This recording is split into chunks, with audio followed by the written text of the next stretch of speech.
ଜୟ ଜଗନ୍ନାଥ ସାଙ୍ଗ।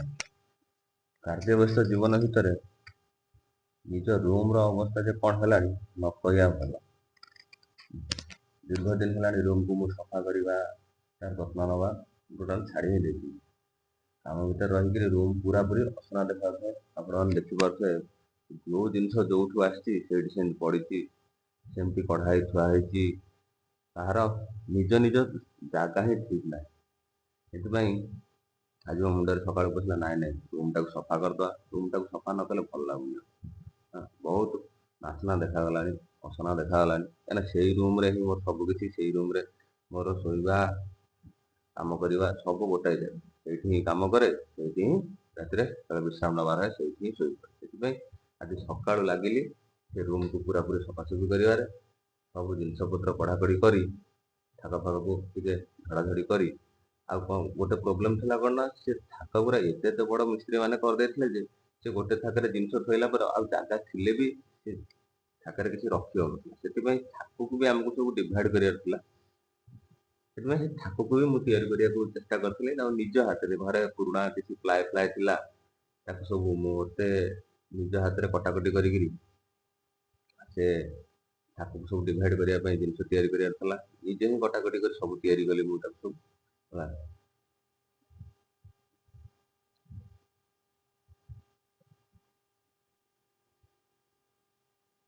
ନିଜେ କଟର ମେସିନ୍ ଧରି,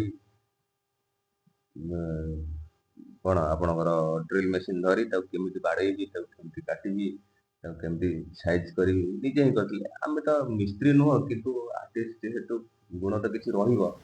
ସେଥିପାଇଁ ନିଜେ ଦେଖିପାରୁଥିବେ ପୂର୍ବ ଗୋଟେ ଦିନ ଆଗରୁ ମୁଁ ତାକୁ ସବୁ ତାର ବ୍ୟବସ୍ଥା ସବୁ କରିଦେଇଥିଲି। ତାର ମାପ ଚୁପ ନେଇକି ତାକୁ କଟାକଟି କରି ତାକୁ ସବୁ ମୁଁ ତିଆରି କରିଥିଲି। ଦେଖିପାରୁଥିବେ ମୁଁ ନିଜେ ହିଁ ତାକୁ ସବୁ କାଟୁଛି। ଆଉ ନିଜେ ହିଁ କାମ କରିବାକୁ ମୋତେ ବେଶୀ ଭଲ ଲାଗେ। ସବୁ ଜିନିଷ ତ ବାଇ ଡିଫଲ୍ଟ ମିସ୍ତ୍ରୀ ଲଗେଇ, ଲୋକ ଲଗେଇ ଆମେ କରିଦେଇ ପାରିବା, ନହେଲେ କିଣି ଆଣି ଥୋଇ ଦେଇପାରିବା। ମୋର ଟିକେ ଅଭ୍ୟାସ କ'ଣ ନା, ନିଜେ ହିଁ କରିବା। ଘରେ ଯାହା ଜିନିଷ ଅଛି, ଅଳ୍ପ କିଛି ଜିନିଷ ଆଉ କିଛି କିଣି ନିଜେ ହିଁ ତିଆରି କରିବା ମୋର ଗୋଟେ ଆଦତ। ମୋତେ ଭଲ ଲାଗେ ଭାରି। ନିଜ କାମ ନିଜେ କରିବାକୁ ମୋତେ ବେଶୀ ଭଲ ଲାଗେ। ନିଜେ ତାକୁ ସବୁ ତିଆରି କରି ନିଜେ ହିଁ ମାପଚୁପ ନେଇ, ତେଣିକି ଟିକେ ତ ବଙ୍କା ଟଙ୍କା ଭୁଲ ରହିବ, କାହିଁକିନା ଆମେ ତ ପ୍ରଫେସନାଲ ସେ ଲାଇନରେ ନୁହଁ। ଆମେ ଯେଉଁ ଲାଇନରେ ପ୍ରଫେସନାଲ, ଆମେ ସେ କାମ ଭଲସେ କରିପାରିବ। ଆମେ ତ ବଢ଼େଇ ନୁହଁ ଯେ ପ୍ରଫେସନାଲି ପୁରା ସେ କାମକୁ ପରଫେକ୍ଟ କରିପାରିବା। କାରଣ ସବୁ ପ୍ରକାର ଜିନିଷ ତ ଆମ ପାଖରେ ନାହିଁ ବଢ଼େଇ କାମ ପାଇଁ। ହଁ, ସାଧାରଣତଃ ମୁଁ ଗୋଟେ କଟର, ଗୋଟେ ଡ୍ରିଲ୍ ମେସିନ୍, ଏମିତି ଛୋଟ ମୋଟ ଜିନିଷ କିଛି ରଖିଛି। ଆଉ ତ ହାମରଟା ନର୍ମାଲ ସମସ୍ତଙ୍କ ଘରେ ପ୍ରାୟ ଥାଏ। କଣ୍ଟା ନର୍ମାଲ ସମସ୍ତେ ରଖନ୍ତି ଘରେ ୟୁଜ୍ କରିବା ପାଇଁ, କଇଁଚି କଟାକଟି ଭଲ ମନ୍ଦ କରିବା ପାଇଁ। ଏସବୁ ଜିନିଷ ଘରେ ନର୍ମାଲି ବାଇ ଡିଫଲ୍ଟ ରହିଥାଏ। ସବୁ ମୁଁ ନିଜେ ଧରି, ନିଜେ ହାତରେ କାଟି, ନିଜେ ହିଁ ତିଆରି କରିଥିଲି। ଆଉ ଗୋଟେ ଗୁରୁତ୍ୱପୂର୍ଣ୍ଣ କଥା, ଯେତେବେଳେ ଆପଣମାନେ ଏଇସବୁ ଯେଉଁ ମେସିନ୍ ଯଦି ଆପଣ ପର୍ସନାଲି କେତେବେଳେ ଛୋଟ ମୋଟ କାମ କରିବେ, ନିଜର ସେଫ୍ଟି ଆଗେ ଦେଖନ୍ତୁ। କାହିଁକିନା ଏ ଭାରି ମେସିନ୍, ଇଲେକ୍ଟ୍ରୋନିକ୍ ମେସିନ୍, ଆଉ ବହୁତ ପାୱାରଫୁଲ୍ ମେସିନ୍। ଏ କାମ ଭିତରେ ଆମ ଝିଅ ଆସିକିରି ମୋ ସାଙ୍ଗରେ ମସ୍ତା ହେଉଥାଏ ମଝିରେ।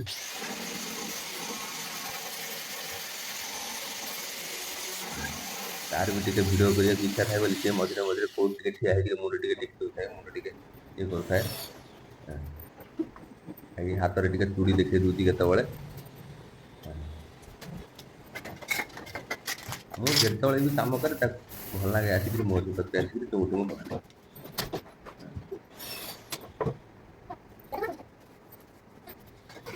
ଏଇ ଦେଖୁନାହାନ୍ତି କେମିତି ଠିଆ ହେଇକିରି ମୋ ପାଖରେ ମୋତେ ଡିଷ୍ଟର୍ବ କରୁଛି। ମୁଁ ତାକୁ ଯେତେ ବୁଝିଲେ ଏଟାକୁ ନିଜେ ଟେକିକି ଆଣିବାକୁ ପଡ଼ୁଛି। ଏସବୁ ଦେଖୁଥିବେ ମୋ ପୁରୁଣା ଲ୍ୟାପଟପ୍, ପୁରୁଣା ମାଉସ୍, ପୁରୁଣା କ୍ୟାମେରା ମୁଁ ପଢ଼ିଲା ବେଳେ କିଣିଥିଲି। ବହୁତ ଜିନିଷ ତାକୁ ଖରାପ ହେଇଗଲାଣି, ଜିନିଷ ଭାଙ୍ଗୁନି ବି। ତାକୁ କିନ୍ତୁ ଯତ୍ନ ସହିତ ରଖା ହେଇଛି ସବୁ। ଆମ ବିଲେଇକି ଆଣିକି ଧଇଲାଣି, ଆମ ବିଲେଇ ଧଳୁ ଗେହ୍ଲା ହେଉଛି ଖାଲି। ଗେହ୍ଲା କରି କାନ୍ଧରେ ବସିଲା ବେଳକୁ ସିଏ ଯାଇକିରି ଥାକରେ ବସିଲା, ମୁଁ ବସିବି।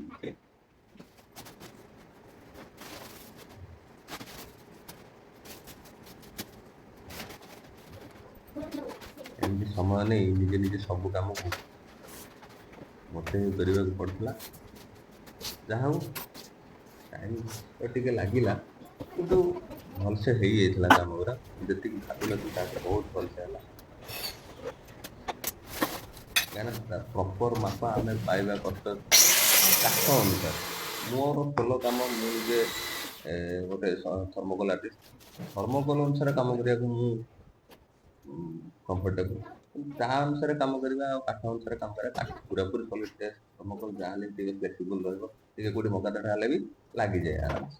ପେଲି ପାଲି ଦିଅ, ନହେଲେ ଟିକେ ନକେଇ ଦିଅ, ଟିକେ ଦାନା ଛଡ଼େଇ ଦିଅ, ପଶିଯିବ। ତାକୁ ତ ଆଉ ସେମିତି କରିହବନି, ତାକୁ ଭଲ କରି ଇଏ କରିବାକୁ ପଡ଼ିବ। କାହିଁକିନା ଗୋଟେ ଜାଗା ଯୋଉଠି ତିଆରି କରିଛି ମିସ୍ତ୍ରୀ, ସେଠି ପରଫେକ୍ଟ ଧର ପୁରା ସାଇଜ୍‌ରେ କରିଥବ, କୋଉଠି ଗୋଟେ କଣରେ କୋଉଟା ବାଲିଚରା କି ଗୋଟା ଇଟା ଫେଣ ଭଳିଆ ଉଠିକିରି ତାକୁ ଛାଡ଼ି ଦେଇଥିବେ ସେମାନେ, ତ ବଙ୍କା ତେଢ଼ା ଟିକେ ରହିଯାଇଥିବ।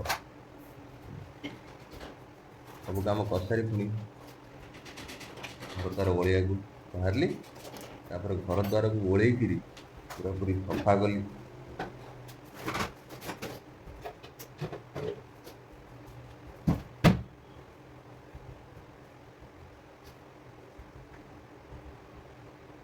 ହଜାରେ ଜିନିଷ ଘରେ ଥୁଆ ହେଇଛି, ସବୁକୁ ବାହାରକୁ ନ ନେଲେ ଘର ବି ସଫା କରିବା ମହାନ ବଡ଼ ମୁସ୍କିଲ୍। ଘରେ ବି ଚାରିଆଡ଼େ ଅଳନ୍ଧୁ ବି ଲାଗି ଯାଇଥିଲା ଦେଖୁଥିବ, ସବୁ ଝଡ଼ାଝଡ଼ି କରିବାକୁ ଆଗେ ପଡ଼ିଲା।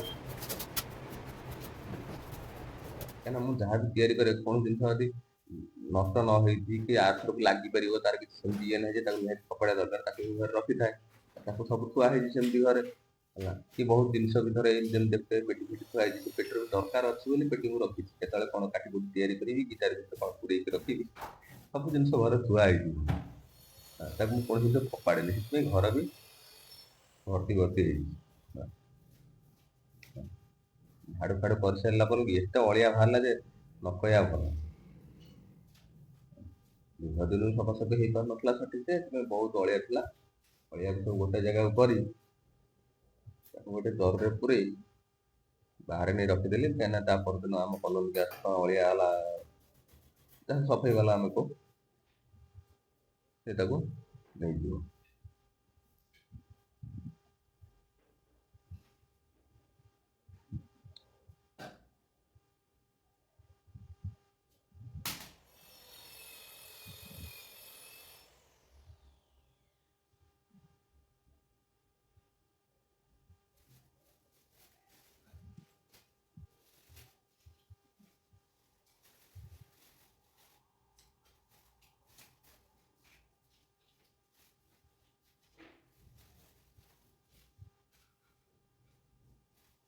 କାମ କଲାବେଳେ ମୋତେ ଗୀତ ଶୁଣିବା ଭାରି ଅଭ୍ୟାସ। ଆଉ ଗୀତ ଶୁଣିବା ମାନେ ନୁହେଁ ଯେ କାନରେ ଇୟରଫୋନ୍ ଦେଇକି ହେଡ଼ଫୋନ୍ ଦେଇକି, ମୋତେ ସେଇଟା ଟିକେ କମ୍ଫର୍ଟେବଲ୍ ନୁହଁ।